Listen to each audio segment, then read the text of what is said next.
Allah Subhanahu wa taala tidak menghendaki, maka tidak akan terjadi. Tidak akan terjadi. Segala sesuatu yang terjadi ini sudah menjadi kehendak Allah Subhanahu wa taala.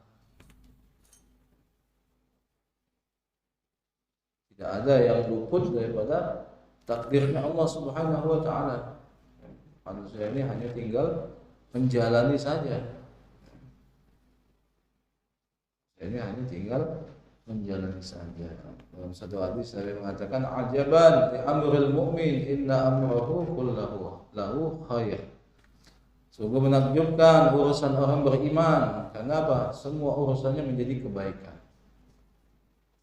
Walaysa dzalika li'adin illa lil mu'min. Dan itu tidak terjadi kecuali hanya kepada orang yang beriman.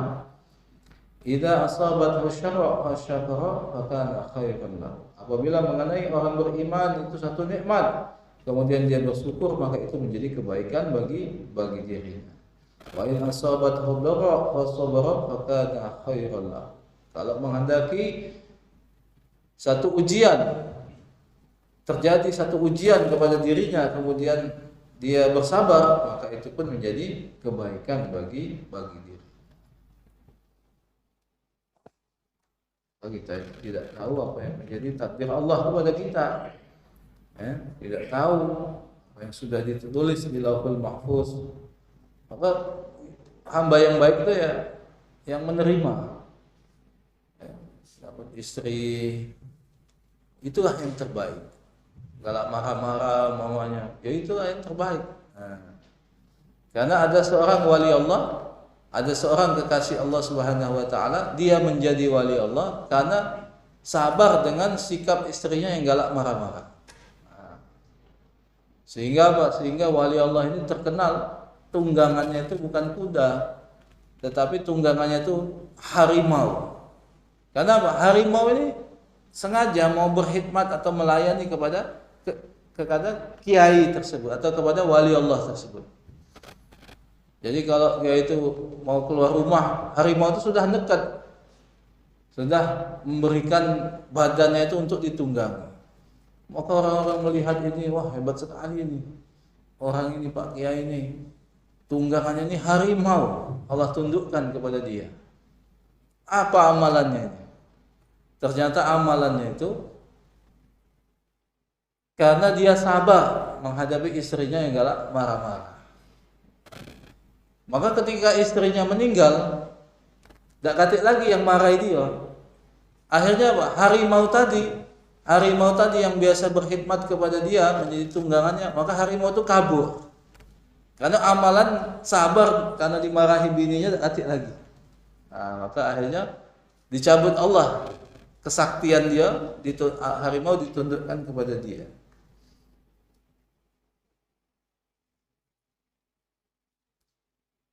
Ya, sabar itu termasuk di dalam kita taat beribadah kepada Allah, sabar di dalam jauh daripada maksiat atau menjauhkan diri kita dari maksiat, juga sabar di dalam ketentuan-ketentuan Allah tadi. Karena itu sudah memang ketentuan, kita hidup ini dengan kehendak Allah. Kalau hidup kehendak kita, pengennya kita ini punya badan besar, tinggi, hidung mancung, kulit putih, apa lagi? Bini 4. Belagak kalau kan? Kalau hidup itu atas kehendak kita. Bini 4 ini bukan sembarang bini, tapi sikoknya yang pecah orang Arab, sikok pecah orang India, mungkin sikok pecah orang Eropa. Itu kalau hidup atas kehendak kita. Tapi kita ini hidup atas kehendak Allah. Maka belajar menerima ketentuan Allah. Maka itulah apa? Sejatinya seorang kekasih. Ya, sejatinya seorang kekasih itu apa yang diinjau itu? Legowo. Kalau orang Jawa itu legowo, nerimo. Ya, tidak banyak rotoan. Kalau banyak rotoan itu kan Masya Allah, seperti seorang wanita, seorang istri, hari ini dapat duit dikit, injak ini, wah ngerotok. itu kurang bagus. Maka sejatinya kekasih itu yang nerima apa yang diberikan seorang kekasih. Alhamdulillah Bapak yang sekalian Allah SWT, malam hari ini insyaallah kita akan membahas mengenai mashu al-khuffain, yaitu mengusap atas dua khuf. Nah, ini apa itu khuf? Itu kalau bahasa Indonesianya itu moza. Moza itu apa? Moza itu sejenis sepatu, tetapi bukan sepatu, dia menutupi sampai ke anggota bagian wudhu yang kaki ini, menutupi sampai ke atas mata kaki.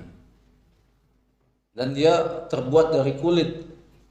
Nah, jadi mengusap khuf atau moza ini, khufain, dua moza atau dua khuf, itu termasuk rukhsah atau keringanan di dalam agama.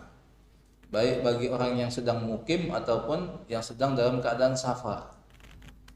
Ya, sehingga kalau mbek wudu itu tidak perlu lagi nak ngelepas sepatunya, cukup diusap ujungnya baik. Nah, itu namanya mengusap moza atau khuf. Nah, tapi kaki ada syarat-syaratnya atau ada ciri-cirinya. Faslun wa mashu 'alal khuffain jaizun bi salasati syara'it. Pasal menerangkan mengenai mengusap atas dua moza atau dua khuf itu dibolehkan dengan 3 syarat.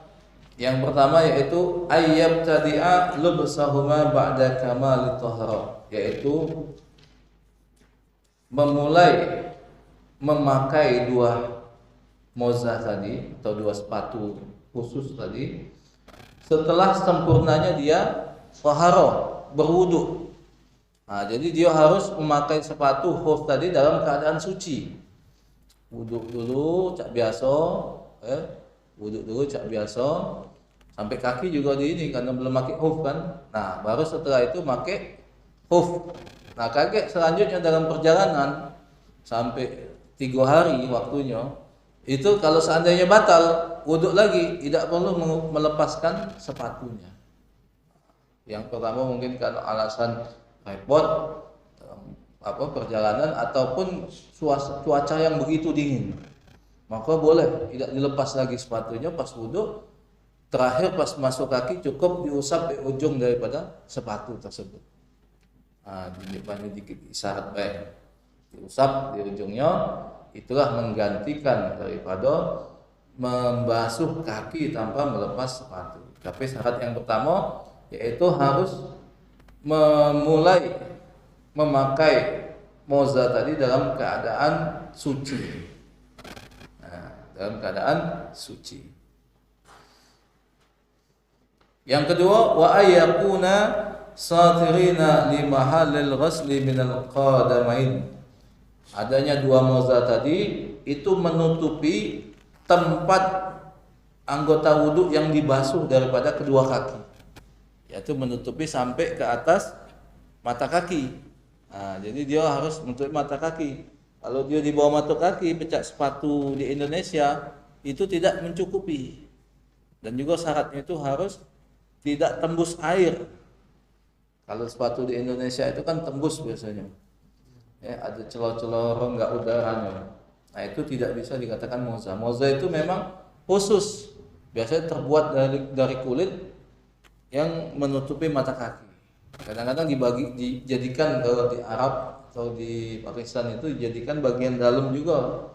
Pakai lagi, ada lagi sepatunya. Atau mungkin zaman Nabi dulu memang sepatu bot itu. Sepatu bot itu kan sepatu wong nak bepergian mengembara itu. Tinggi dia. Nah, itu bisa dikatakan moza. Jadi terbuat dari kulit yang kuat. Yang kedua, menutupi anggota basuhan wudhu daripada kaki. Yang ketiga syaratnya wa ayyakuna mimma yumkinu mutaba'atul masyi alaihima. Yaitu adanya kedua moza itu adalah dari sesuatu yang memungkinkan berjalan di atas kedua moza itu tahan. Ya, mutaba'atun maksudnya kuat, yaitu bahannya terbuat dari kulit hewan yang sudah disamak tentunya. dia tidak boleh najis, sudah disamak, sudah disucikan, maka dia kuat. Mimma yumkinuna mutaba'atun masyi alaihi mad. Kuat dipakai untuk jalan. Itu syarat yang ketiga. Yang pertama dia memakai kedua moza itu setelah dalam keadaan suci. Kemudian kedua moza itu menutupi kedua mata kaki atau anggota wudhu, bagian kaki yang dibasuh. Yang ketiga, kuat untuk dipakai untuk berjalan. Kalau dia pakai kertas untuk menutupi mata kaki, ya tidak kuat dipakai berjalan, maka tidak mencukupi. Atau dia pakai daun pisang, tidak mencukupi juga. Harus kuat, tahan.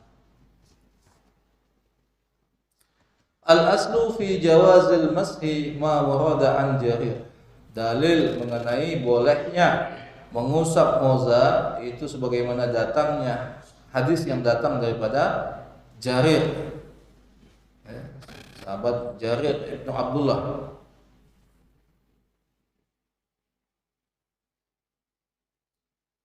Hadisnya yaitu ra'aitu Rasulullah sallallahu alaihi wasallam bala. Bala itu kencing, bala ya bulu. Aku melihat Rasulullah SAW, beliau kencing, summa tawaddo, kemudian beliau wudu, wa masaha 'alal khuffaihi, kemudian beliau mengusap saja di atas kedua sepatunya. Jadi ya wudunya wuduk cak biasa.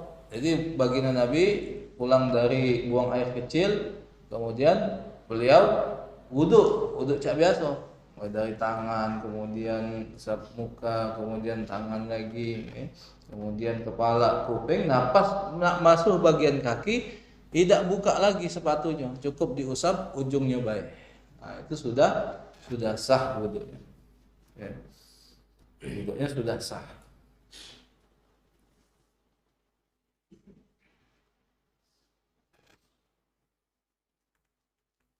Kemudian qala Al-Hasan Al-Basri, seorang tabi'in, Imam Hasan Al-Basri beliau mengatakan, haddatsani sab'una min ashabi Rasulillah SAW, telah menceritakan kepadaku 70 sahabat Rasulullah SAW, annahu alaihi salatu wasallam kana yamsahu 'alal khuffain. Adanya menceritakan kepada Hasan Al-Basri 70 sahabat yang mereka mengatakan bahwa adanya Nabi itu ya mengusap kepada dua khuffainnya. Artinya di sini masyhur, banyak sahabat yang menceritakan. Insyaallah sahih. Wa qad rawa al-mas'u min as-sahabati an Rasulillah sallallahu alaihi wasallam alaiki la yahsuna na'am. Jadi banyak yang meriwayatkan hadis tersebut. Jadi moza itu seperti sejenis sepatu. Sejenis sepatu kulitnya tipis. Biasanya kalau di musim haji itu atau umroh, di toko-toko di orang Arab itu ada jualan itu. Kadang-kadang di jalan-jalan itu dipakainya. Kadang-kadang pakai sendal, pakai itu. Dia tahan kulit, biasanya untuk menahan daripada dingin. Jangan menusuk kaki, dingin. Ataupun di lantai-lantai di Masjid Nabawi, kalau Masjid Nabawi pakai ambal kan, di Masjidil Haram yang bagian luar itu kan dingin kadang. Berjalan itu saking dinginnya itu dipakai mozah tadi supaya kakinya tidak pecah-pecah. Kalau pakai mozah itu boleh, dia cuma mengusap pucuknya baik. Asalkan syaratnya tadi seperti yang dikatakan tadi mencukupi 3 syarat tadi.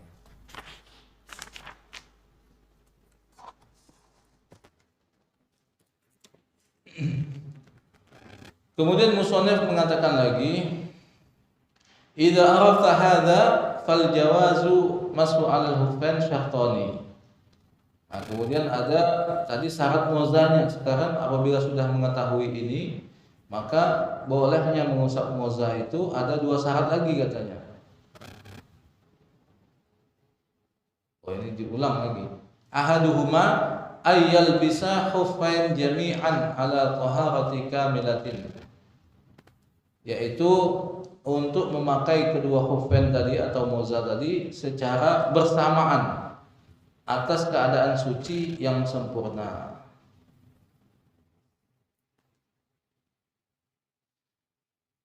Falau ghasala rajulan thumma labisa khuffaha thumma ghasala al-ukhra wa labisa khuffaha lam yajuz al-mashu li'annahu lam yudkhiluhuma ba'da taharati kamilah. Jadi maknanya setelah suci yang sempurna itu tidak boleh seseorang itu umpamanya begitu masuk kaki kemudian selesai masuk membasuh kaki kanan dia pakai dulu mozanya dikok sebelah kanan, kemudian basuh lagi kaki kiri.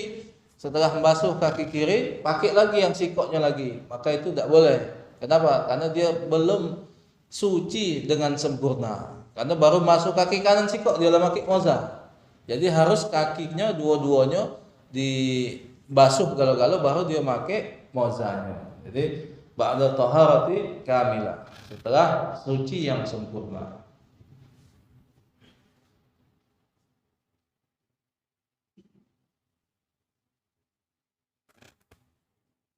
Nah, ini juga mengenai hadis moza juga, yaitu dari Mughirah radhiyallahu taala anhu, qala beliau mengatakan, "Sakabtu al-wudu." Aku menuangkan air wudu. Wudu itu artinya air wudu. Airnya.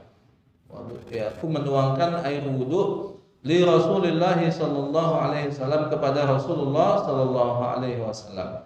Walamma intahaitu, maka ketika aku telah selesai menuangkan tadi ila rijlaihi kepada kedua kaki baginda Nabi, ahwaitu, maka aku membungkuk ila khuffain kepada kedua mozah atau sepatunya Nabi, katakan sepatu khufnya Nabi. Aku membungkuk li'anzi'ahuma, untuk melepaskan kedua sepatunya Nabi, kata Mughirah. Qala, akan tetapi Nabi mengatakan da'huma, tinggalkan, jangan dilepas ke ibaratnya, jangan dilepas ke. Fa inni adkhaltuhuma tahirataini, karena sesungguhnya aku, kata Nabi, aku memasukkan kedua kakiku ke dalam sepatu itu dalam keadaan suci. Artinya Nabi cukup nak ngusap bae, tak ada nak masuk kaki, ya. Nak dilepas ke oleh Mughirah, sudah selesai masuk kaki dia bongkok. Oh, maksudnya tuh intahai itu ila rijlahi, itu sudah selesai nak basuh kaki, nak nuju ila rijlahi, nak basuh kaki, nak ngelepas ke sepatu Nabi. Bukan sudah selesai masuk kakinya, bukan. Dari kuping pas nak basuh kaki Nabi karena bagian anggota wudu, maka pas nak ngelepas ke sepatu Nabi, aku bungkuk nak ngelepaskannya, disuruh Nabi apa? Jangan, tinggalkan, tak usah. Karena sesungguhnya aku, kata Nabi, memasukkan kedua kakiku ke dalam sepatu itu dalam keadaan suci. Artinya Nabi nak mengusap aja, cuma nak mengusap aja daripada kedua sepatu beliau atau khufnya beliau. Kemudian syarat lagi yang kedua tadi, yaitu ayakuna al-khuf sholihan lil mashi, yaitu adanya khuf tadi itu layak atau layak dipakai, layak untuk diusap. Artinya bahannya itu terbuat daripada bahan yang kuat, yaitu dari kulit. Nah, kalau diusap tahu-tahu malah rusak, atau diusap airnya masuk ke dalam, airnya masuk ke dalam seperti sepatu yang sepatu Indonesia itu, maka itu tidak mencukupi, tidak mencukupi. Maka di zamannya baginda Nabi, zaman sahabat, zaman tabi'in, maka yang menolak mengusap moza ini kebanyakan adalah orang-orang Rafidhah. Orang Rafidhah itu apa? Ya, sebagian seperti Syiah tapi punya ini sendiri, apa namanya? Kelompok sendiri. Kemudian ada lagi Syiah juga menolak daripada apa namanya? Ya, hukum mengenai masalah moza ini. Kemudian yang ketiga yaitu orang Khawarij. Khawarij tidak sependapat dengan hukum moza ini. Tetapi semua ulama Ahlussunnah wal Jamaah dia sepakat mengenai moza ini, karena bukan hanya 1-2 sahabat yang meriwayatkan hadis mengenai moza.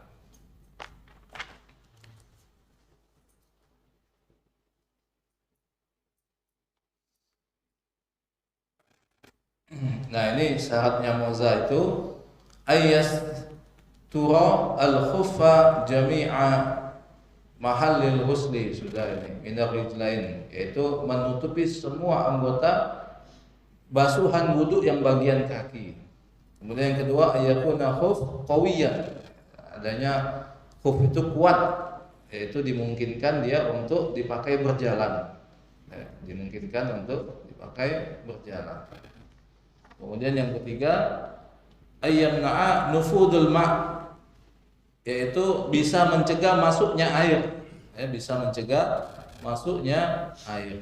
Dan yang terakhir yang keempat ayyakuna al-khuf tahiran, adanya khuf atau moza tadi dalam keadaan suci, atau zatnya khuf tadi, kulitnya tadi itu dalam keadaan suci, yaitu berarti qala Ibnu Rif'ah ittafaqa al-ashab kafatan ala ishtirati kaunihi tahiran ala yajuzu ala al-khuf muttakhidun min jildil maita lam yutbal, yaitu tidak boleh, atau fala yajuzu ala khuf, tidak boleh khuf itu dibuat dari mengambil daripada kulitnya bangkai tetapi belum disamak dan juga belum disucikan.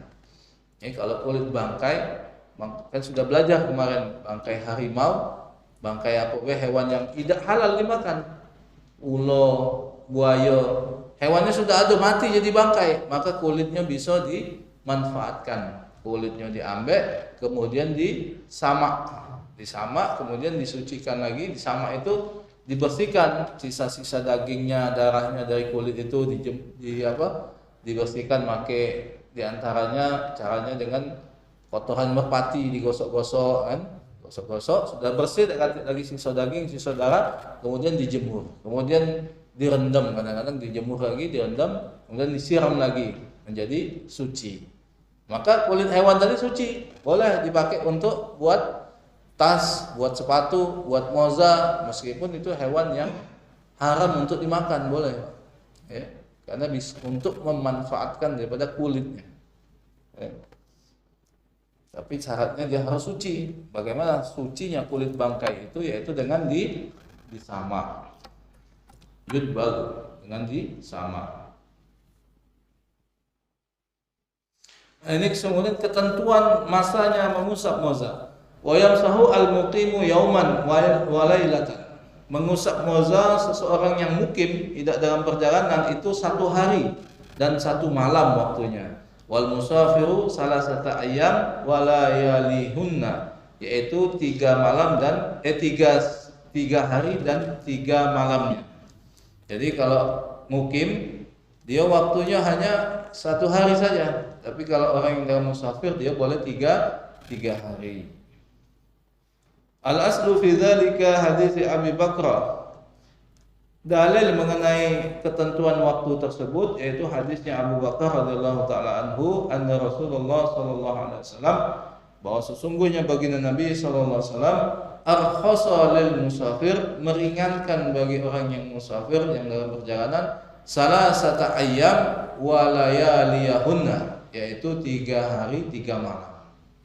Dimulainya itu semenjak batalnya, bukan semenjak makainya. Dimulainya semenjak umpamanya kita pakai wudhu tadi, bersuci, kemudian pakai moza, nak melakukan perjalanan jam 8 pagi. Tapi begitu perjalanan belum batal sampai waktu maghrib umpamanya, wudhunya tahan sampai waktu maghrib baru batal. Nah, maka dihitungnya dimulai waktu maghrib itu. Maghrib berikutnya 1 hari, maghrib berikutnya 2 hari, maghrib berikutnya lagi 3 hari.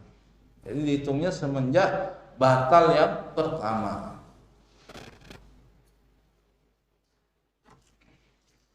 Arkhasa lil musafir salasata ayyam wa layaliyahunna wa lil muqim yawman wa lailatan.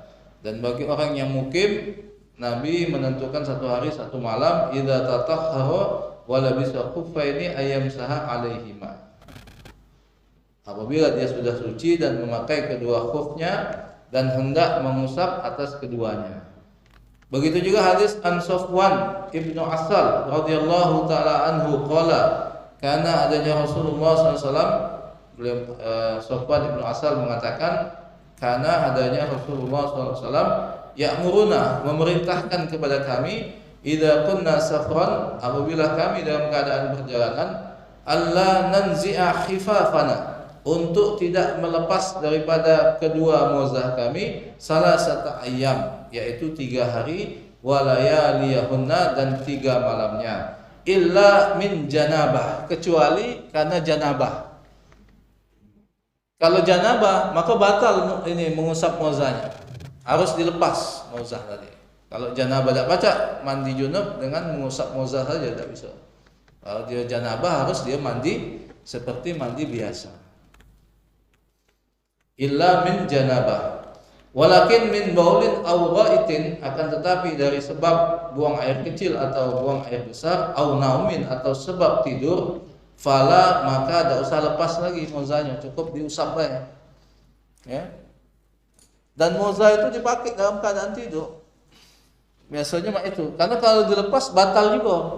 Kalau dilepas batal mozah itu, wudunya batal. Dia sudah ngusap mozah kan?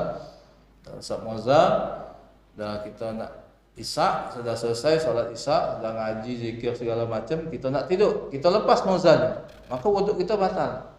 Otomatis begitu melepas mozah, wuduk kita jadi batal. Tapi kalau mozah itu dibawa pakai tidur, maka berikutnya subuhnya kan wuduknya batal kalau tidur kan. Tapi pas subuhnya atau tahajudnya kita nak wuduk, itu cukup mengusap mozah kan.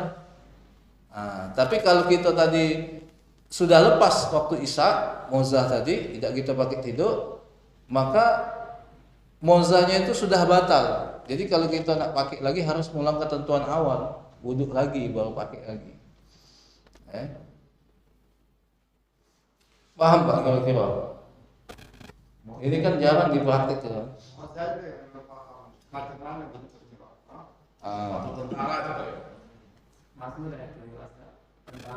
Ya, kalau sepatu tentara itu dia terbuat dari kulit yang kokoh, yang kuat, tidak tembus baju, itu termasuk. Iya, termasuk mozah. Jadi syaratnya itu menutupi. Kalau yang di Arab itu biasanya dia lembut. Jadi cuma menutupi sampai sini baik. Iya, kulit, dari bahan kulit. Cak, dikata kecak kaos kaki tidak juga, cuman dari sepatu dari kulit itu. Ada tapaannya, harus menutupi semua anggota kaki basuhan wudhu itu. Ada tapaannya, seluruh sampai mata kaki sini.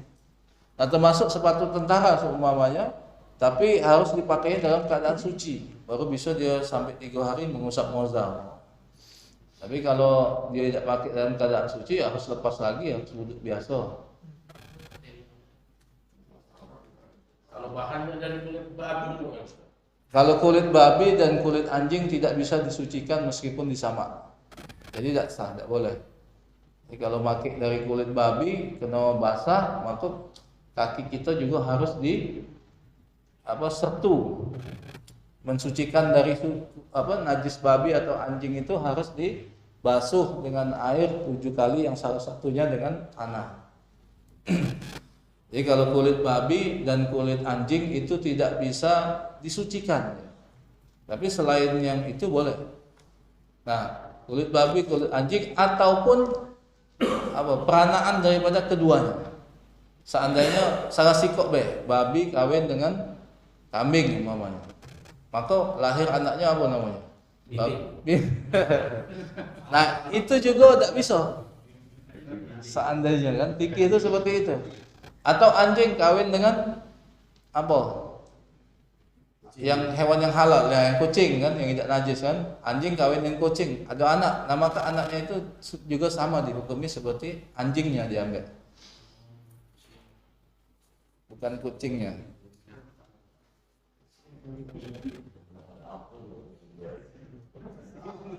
Ya, secara hukum seperti itu. Akan tetapi kan nanti juga anjingnya masuk surga, Pak. Anjing Ashabul Kahfi kan masuk surga. Hewan yang najis tapi dia jadi penduduk surga. Wallahu a'lam. Insyaallah bisa kita sambung. Wa anallahu bihamdihi, subhanakallahumma wa bihamdika Asyhadu an la ilaha illa anta astaghfiruka wa atubu ilaik. Billahi taufiq wal hidayah. Wassalamualaikum warahmatullahi wabarakatuh. Masuk ke pen kita mengusap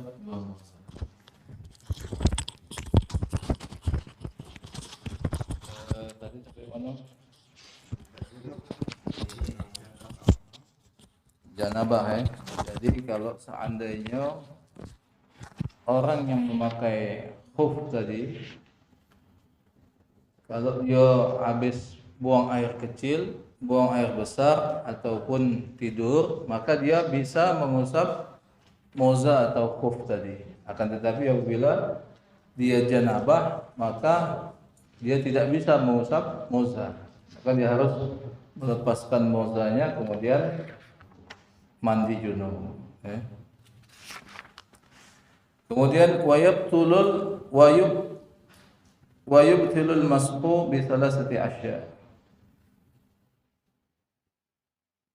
Wayubtilul mashu bi thalathati asya. Jadi mengusap itu bisa batal karena sebab ada 3 perkara, yaitu yang pertama bi khal'ihima, yaitu sebab moza tadi dilepaskannya. Ya, jadi ketika dia melepaskan mozanya, maka mengusap mozanya itu menjadi batal. Kemudian wanqidha'il muddati, habisnya masa atau waktu mengusap moza. Kemudian yang ketiga, wa ma yujibu al-ghusla, yaitu yang mewajibkan dia untuk mandi, ya. Jadi ada 3 perkara yang membatalkan daripada mengusap mozanya tadi, yaitu dengan sebab melepaskan kedua mozanya, kemudian selesai habis masa mozanya tadi, kemudian yang ketiga yaitu ada perkara yang menyebabkan dia untuk wajib mandi. Ada perkara yang menyebabkan dia untuk wajib mandi, maka dia mengusap mozanya ini menjadi batal.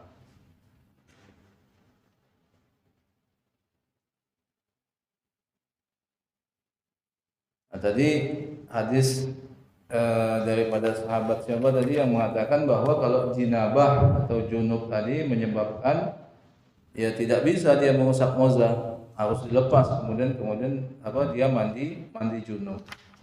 Begitu juga didukung daripada hadis daripada Safwan, amarna Rasulullah sallallahu alaihi wasallam alla nanzi'a khifafana illa min janabah. Telah memerintahkan kepada kami baginda Rasulullah sallallahu alaihi wasallam untuk tidak melepaskan daripada moza-moza kami kecuali karena sebab janabah. Kalau sebab janabah maka dia harus dilepaskan daripada mozanya itu. Terus mandinya itu tidak bisa diusap saja, tidak bisa. Sampai sini ada pertanyaan? Silakan. Jadi tadi sudah belajar syaratnya ya. Syaratnya moza itu yang seperti apa? Yaitu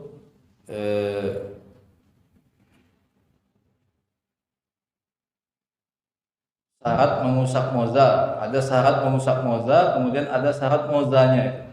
Ya, syarat mengusap moza itu ada 3, yaitu memulai dia dari menggunakan kedua moza tersebut setelah sempurnanya dia taharah. Kemudian yang kedua, adanya kedua moza tadi menutupi semua anggota wudu yang bagian kaki. Jadi harus di atas mata kaki. Ya, harus di atas mata kaki.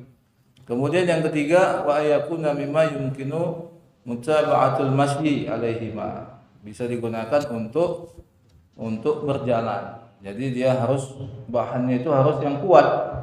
Kalau seandainya bahannya itu dari daun baru dipakai berjalan berapa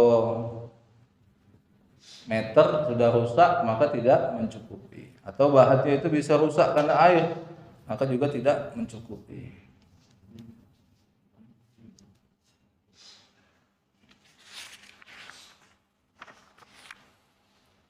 Kalau di sini di tempat kita tuh jarang Pak yang namanya moza itu. Biasanya di Saudi, kemudian di India, di Pakistan, ya. Ya karena terlalu dingin. Kalau nak wudhu lagi tuh dengan basuh kaki kadang-kadang kalau tutup tanpa dibuka, cukup diusap saja itu memang terbantu dibandingkan kita buka sepatu kita terjatuh dingin. Nah, jadi moza ini termasuk rukhsah, ya. Nah, termasuk syaratnya dibolehkannya atau dimudahkannya untuk mengusap moza ini yaitu perjalanannya itu harus perjalanan yang digunakan untuk ketaatan. Jadi perjalanan naik haji, umrah, perjalanan silaturahim, perjalanan dakwah, perjalanan apa lagi? Menuntut ilmu. Nah, ini boleh. Karena ini rukhsah, ya termasuk kerja mencari nafkah, termasuk yang mubah, contohnya jalan-jalan kan, yang mubah, refreshing, jalan-jalan, boleh. Nah, yang tidak boleh itu sama seperti rukhsah pada orang yang ibnu sabil, termasuk yang berhak menerima zakat itu. Kemudian seseorang yang dirukhsahkan untuk sholat jamak atau sholat qashar. Nah, begitu juga mengusap moza ini sama. Jadi orang yang dalam perjalanan maksiat, contohnya dari sini dari Palembang nak ke Singapura, ngapoi nak mongkar rumah wong ngomongnya kan. Biasa orang Palembang dari Singapura. Nah, maka perjalanan dia untuk ke Singapura tadi kan jauh sudah, berapa hari, bawahnya tidak naik pesawat lah, lewat laut kan, berapa hari perjalanan dia karena tadi apa perampok yang taat tadi kan, sholatnya masih dijagonya kan, sholatnya masih dijagonya, maka dia tidak boleh jamak. Kenapa? Karena niatnya naik ke Singapura untuk buat maksiat. Jadi dia sholatnya tidak boleh dijamak, seandainya kehabisan bekal di jalan tidak boleh minta bagian zakat, seandainya dia pakai moza, dia tidak boleh mengusap moza, jadi harus dibukanya. Ini karena perampok taat tadi kan. Karena apa? Sebelum merampok yasinan dulu Pak, kan taat kan. Iya.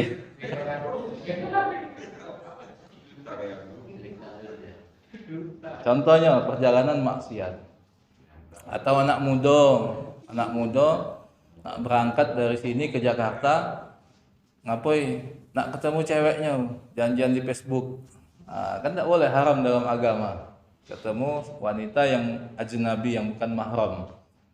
Maka perjalanan dia ke Jakarta hanya untuk menemui wanita yang bukan mahramnya atau ajnabi tadi, itu perjalanan dikatakan perjalanan maksiat. Karena niatnya hanya itu. Nah, maka tidak mendapat keringanan untuk sholat jamak, sholat qashar, tidak mendapat keringanan untuk kalau dia kehabisan bekal. Kalau kehabisan bekal datang ke Basnas minta jatah, habis bekal boleh kalau perjalanannya dalam keadaan taat.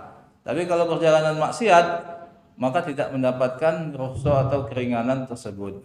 Termasuk juga masalah moza tadi. Karena moza ini, mengusap moza ini termasuk rukhsah, masuk keringanan yang dibolehkan dalam agama. Ada pertanyaan Pak?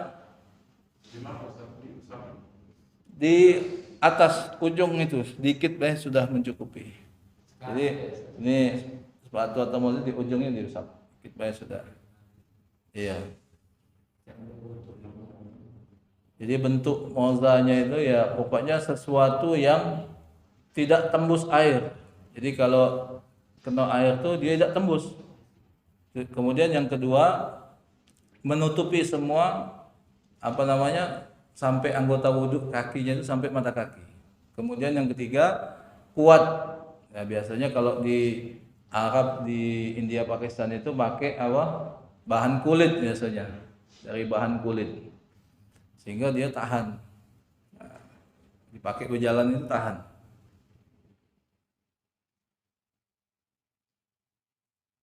Dan itu sangat berguna kalau seandainya di negeri yang dingin itu Pak. ada musim dinginnya. Kalau kita ini kan tak katik musim dingin. Paling-paling kedinginan antar AC baik kan. Hah? Musim itu. Kalau di bawa Pak karena pernah Sri Ustaz Togar mungkin kan mengalami masa musim dingin di Saudi ya Ustaz, eh? Itu dinginnya itu dinginian Pak. Dinginnya itu dinginian. Saya juga pernah di India itu di Pakistan tuh dinginnya kan. Sampai ada wong tuh yang saking dinginnya kulitnya itu keluar darah. Pori-pori kulitnya tuh mungkin membesar keluar darah sedikit sedikit apa? Iya, saking kering kali. Saking keringnya, saking dinginnya. Dinginnya memang sampai berapa derajat itu. Apalagi pecah di Eropa itu kan sama dinginnya. Bukan salju, suhu cuacanya itu. Suhu cuacanya. Nah, kalau pas musim panas, panas itu panasnya. Jadi seandainya pakai kipas angin pun angin yang ditebarkan itu angin panas. Jadi ya percuma ya pakai kipas angin malah tambah panas. Itu kalau musim panas sampai 50 derajat kadang Pak. Suhu panasnya itu. Seperti di Arab itu juga pas kalau umrah bulan Ramadan itu biasanya panas. Panasnya. Jadi pahalanya lebih besar lagi kali. Tapi ya panas-panasnya ya paling apa? Jarang ininya panas-panasnya seperti kalau zaman dulu kan kalau sa'inya itu memang tidak katian atau memang sa'inya panasnya. Jadi kalau Panasnya tidak berkeringat. iya, panasnya tidak berkeringat. Kalau sa'inya lemah, ada AC tempatnya. Kalau dulu Masya Allah perjuangan Siti Hajar untuk menjaga amanat daripada anaknya itu. Ada lagi Pak pertanyaan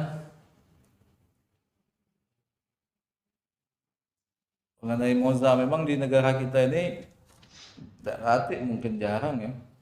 Sebagian orang mungkin yang paham, dia karena jualannya juga tidak katik moza itu.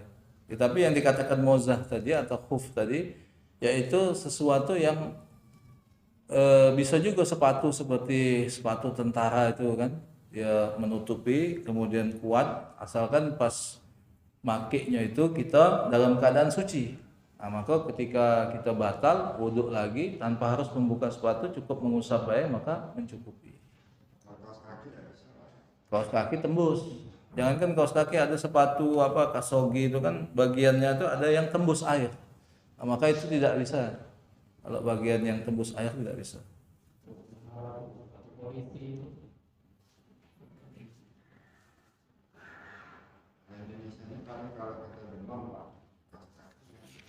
Ya, kalau kaos kaki tidak bisa kan orang mungkin juga bisa dia 1 hari 1 malam.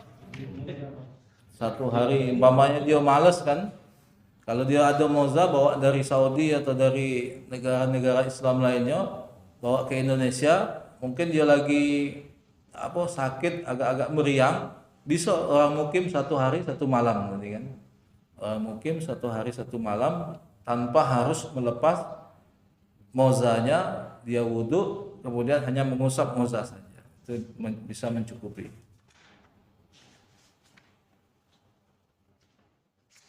Habis ini. Berikutnya pasal mengenai tayamum.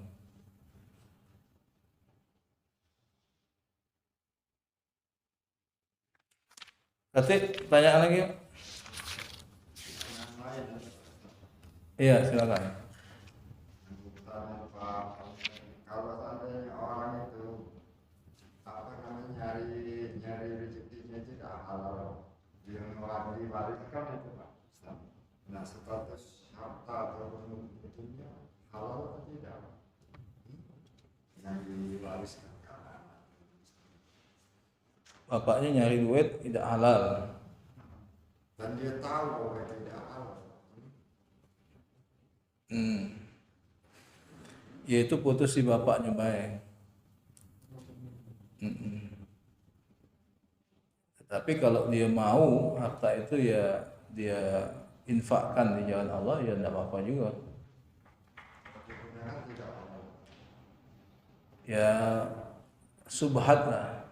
Ya, insya Allah ya waris tetap waris. Artinya Kecuali kalau memang anak-anaknya itu sepakat kalau harta ini sudahlah kita infakkan baik.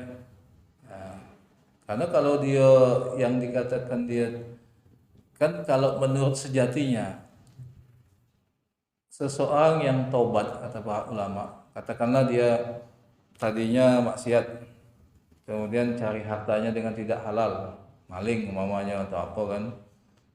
Nah, kemudian dia mau tobat, tobatnya itu harus mengembalikan hartanya itu kepada orang yang punya, kepada orang yang memilikinya.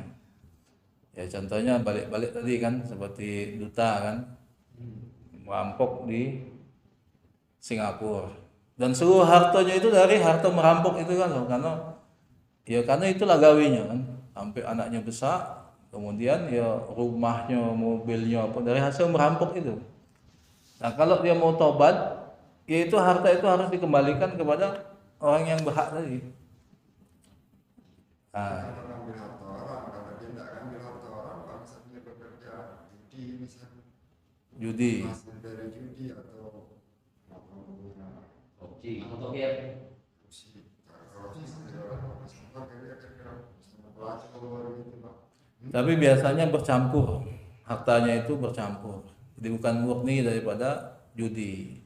Nah itu kan putus di bapaknya, tapi kalau anaknya tahu persis bahwa bapaknya ini seluruh hartanya itu dari gawe mak itu, dan dia mau apa namanya, ya pengen dia infakkan sebagai bentuk bapaknya itu taubat, ya itu lebih bagus lagi. Karena begini Pak, seperti seseorang yang melacur katakanlah, pelacur kan, pendapatannya dari melacur.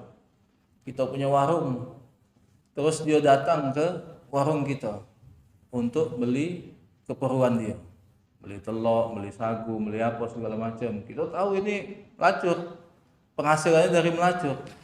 Nah, tetapi ketika dia bermuamalah dengan kita, bermuamalah dengan kita, maka itu sudah tidak perlu kita tanyai, Bu ini hasil dari mana?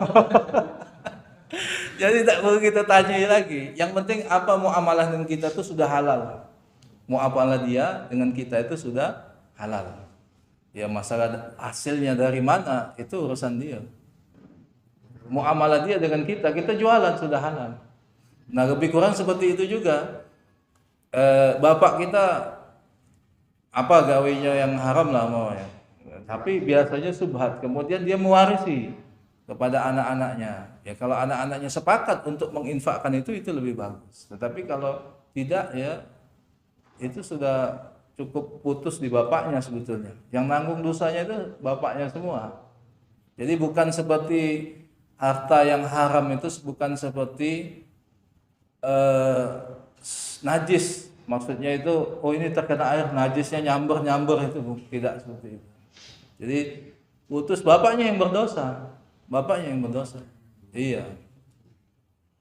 Kalau waris itu menjadi hak dia. Jadi, kalau mau diinfakkan ya lebih bagus lagi. Jadi diinfakkannya untuk agama. Tetapi ya kalau berpikir Allah thayyibun la yaqbalu illa thayyiba, ya ini juga. Tapi ujung-ujung nak kemana ke harta ini kan? Nah, tapi kalau harta-harta yang seperti itu ya bagusnya jangan digunakan untuk sesuatu yang masuk ke dalam perut kita. Jadi bisa digunakan untuk bangun jalan, untuk buat WC masjid, untuk buat apa yang sifatnya bangunan-bangunan atau apa. Jadi bukan yang masuk ke dalam badan kita. Kalau kita pengen hati-hati, dengan hati-hatinya seperti itu. Ya sama seperti itu tadi, orang yang apa kita tidak tahu kan, ya, seumpamanya ada tetangga kita, dia ini ya kita bisa secara ini bisa kita taker polisi, polantas gajinya berapa kan, rumahnya besar apa ya, terus kemudian dia ngadakan syukuran, kita datang ke rumahnya, kemudian kita bertanya-tanya ini duitnya dari yang mana ini. Tidak bisa. Ya, bismillah sudah. Kita ini kalau kita bertanya-tanya malah jadi masalah kan. ini duit dari mana, atau pejabat. Ya PNS itu gajinya berapa sih? Golongan 4D itu paling 4 juta, 5 juta kan. Tapi kok bisa punya mobil mewah, punya rumah mewah umpamanya. Ya gitu tidak boleh seuzon, mungkin dia ada bisnis, mungkin dia ada usaha keluarga kan. Ketika kita diundang ke tempat dia, ya kalau kita tidak galak makan, sudah tidak galak makan. Tapi kalau makan, ya makan bismillah. Seperti baginda Nabi itu pernah dalam suatu perjalanan dakwah di satu kaum itu yang mereka itu biasanya tuh buat keju itu dari ada unsur babinya, buat keju itu. Keju yang itu kan. Nah, suku itu di kabilah itu biasanya seperti itu. Tapi ketika Nabi mau dakwah sana disajikan itu, Nabi yang makan saja tanpa bertanya, makan saja. Karena itu jatuhnya subhat. Jatuhnya subhat. Dan kita tidak tahu juga mamanya harta ini yang mana yang ininya, kita nak ambil yang halalnya, sudah bismillah. Kalau tidak, kita infakkan. Atau sebagiannya diinfakkan. Sama seperti kita makan di tempat orang Cina misalnya Pak. Tapi kalau masak nanti halal yang masaknya. Tapi kalau bekas masaknya, Ya kalau kita ragu, tinggalkan. Tidak usah dimakan. Ya, tapi kalau kita nak makan juga secara hukum fikihnya jadi subhat paling-paling. Sama cak kita makan di KFC itu, ya bismillah, halal insyaallah. Karena kita tak nyengok niat mana cara nyembelihnya kan. Apakah betul-betul disembelih secara Islam? Ya. Yang menyembelihnya sisip dikit kaget bukan orang Islam. Yang sembelihan yang halal itu kan sembelihan orang Islam. Meskipun tidak pakai bismillah tapi sembelihannya Islam, orang Islam. Bukan bismillahnya. Tapi kalau sembelihan wong Kristen atau wong di luar Islam, meskipun dia macam bismillah, maka tidak ini sembelihan alul kitab, tidak halal.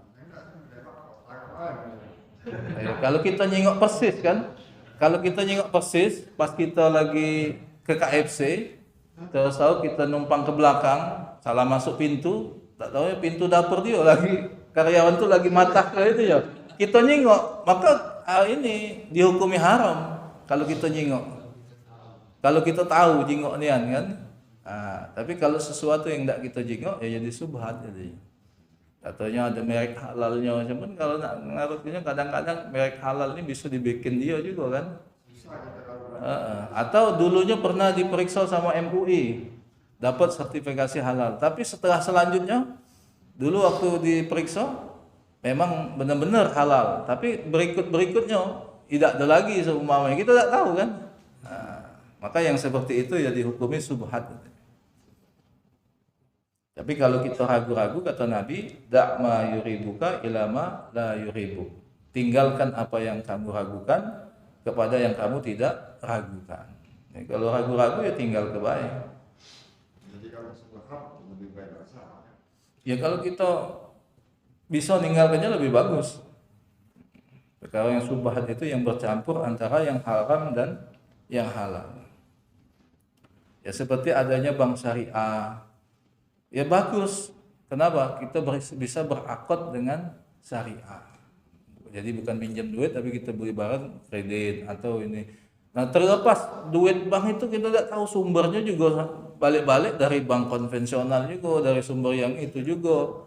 Nah itu jatuhnya subhat. Jadi yang penting akad kita dengan bank ketika kita nak beli rumah, nak beli mobil, itu akadnya akad yang syariah, yaitu akad jual beli, bukan akad pinjam uang. Kan Allah katakan wa ahallallahu al-bai'a wa harrama riba. Menghalalkan jual beli dan mengharapkan riba. Riba itu minjem duit lebih. Minjem 4 balik 6. BNI 46. Nah, itu yang tidak boleh, pinjam 4 balik 6, ada perjanjian di awal. Kita dulu kan adanya bank-bank konvensional dulu dan leasing dulu, tahunya kita beli mobil, beli motor, itu minjem duit akadnya. Minjem duit dengan bank. Ini motor 10 juta. Kita minjem duit dengan leasing 10 juta, kakek malai 15 juta. Nah, dengan adanya syariah dapatnya sama baik, tetapi akadnya yang beda. Akadnya tadi akad syariah, yaitu akad kita beli. Jadi motor ini dari leasing 10 juta dibeli sama bank 10 juta, dijual ke kita 15 juta. Boleh karena ngambil leasing tadi ngambil untung, asalkan akadnya itu adalah jual beli. Tapi biasanya jarang jual beli, itu sewa beli kan. Ya kalau sewa beli jangan mau kita jual beli ya. Yang penting akad kita salaman dengan dia itu, ijab kabulnya itu.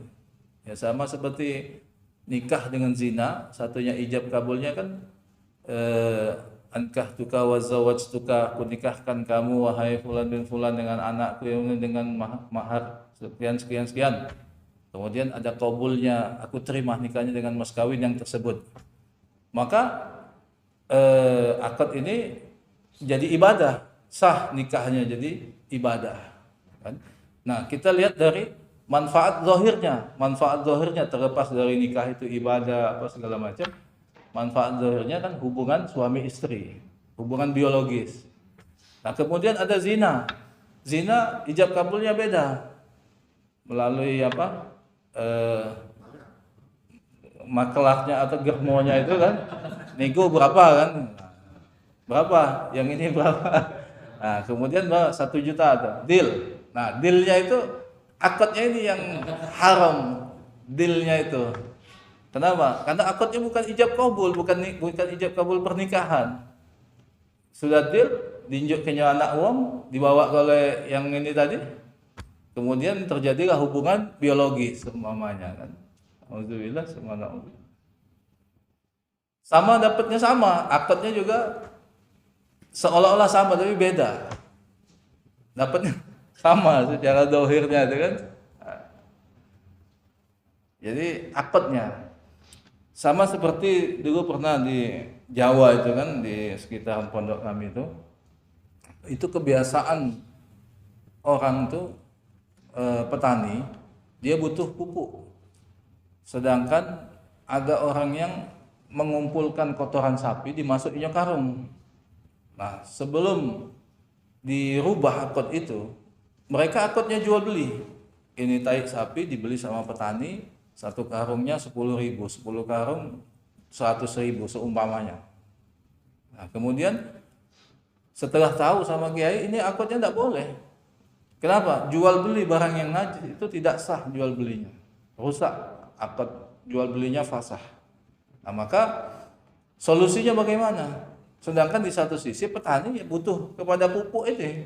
Di satu sisi yang kalau yang ngumpul kenyo tadi diinjuk kenyo baik tak dibayar, tak galak juga.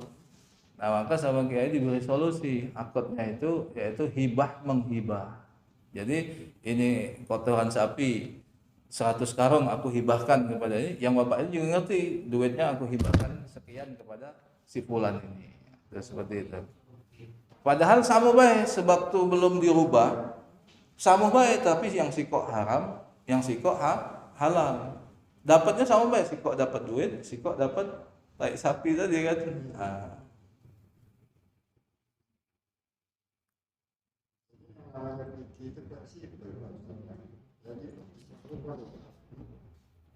Ya, dikatakan fleksibel, tetapi kita mengikut kepada ulama-ulama terdahulu.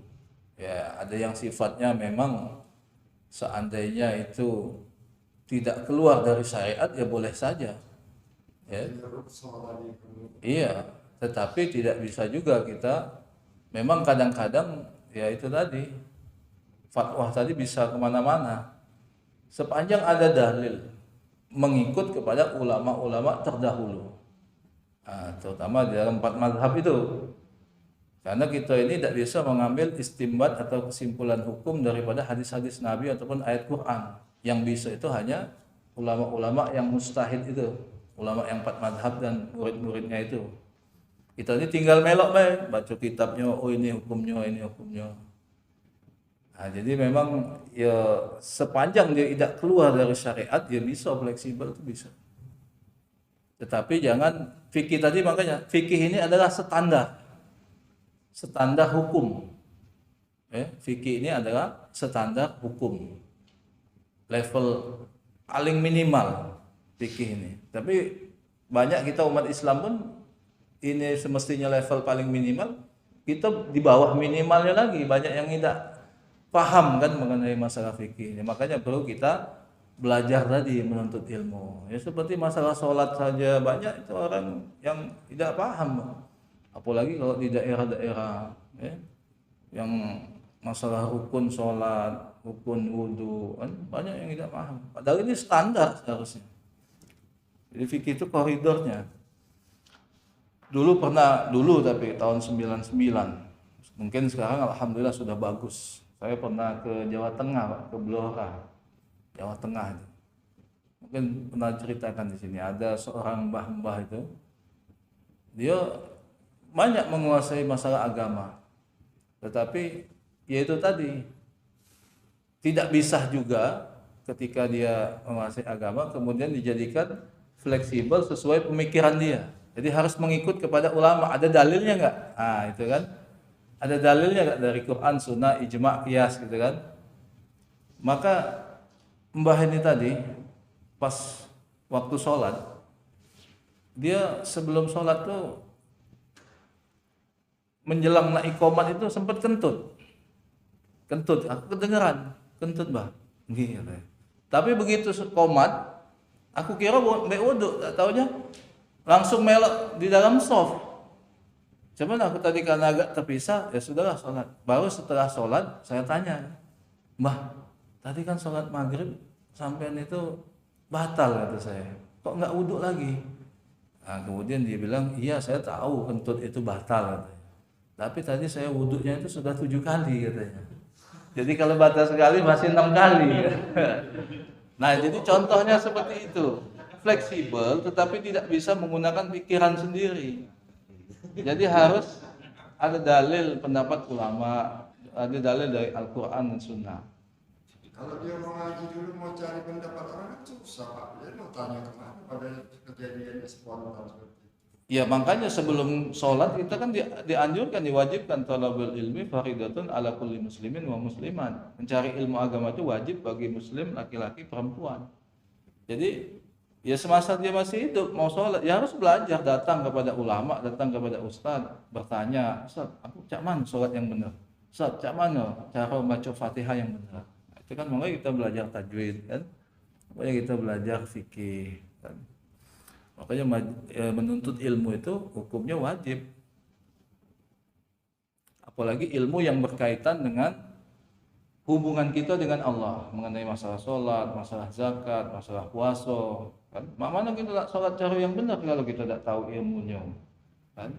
Sesuai yang dikehendaki Allah yang diajarkan baginda Nabi. Kalau kita dalam keterbatasan, misalnya orang dalam penjara, Ya lain lagi itu namanya uzur, Pak. Itu namanya uzur. tapi dia pengen sholat kan? Iya. Ya itu namanya uzur. Makanya fikih tadi bisa fleksibel asalkan ada dalil. Namanya uzur. Ya seperti kemarin kan kita bahas juga ada wong yang tatuan. Ya sementara secara fikih kalau tidak masuk ke dalam kulitnya, wudunya tidak sah. Taubat datang ke Pak Jul. Dia sudah bunuh 99 dikok kan.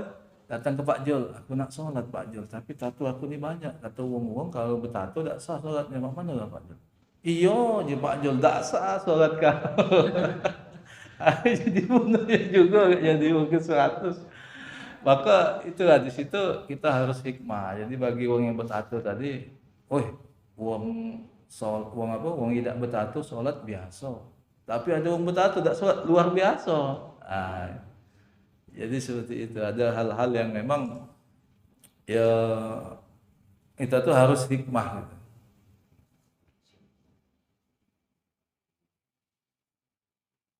Ada lagi Pak? Terkait dengan masuk khuf ataupun yang lainnya Pak. Silakan kalau ada tanya.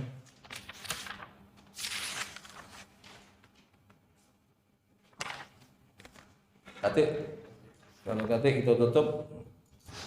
kita tutup dengan doa kafaratul majlis. Subhanallah wa bihamdi, subhanakallahumma wa bihamdika, asyhadu an la ilaha illa anta, astaghfiruka wa atubu ilaik.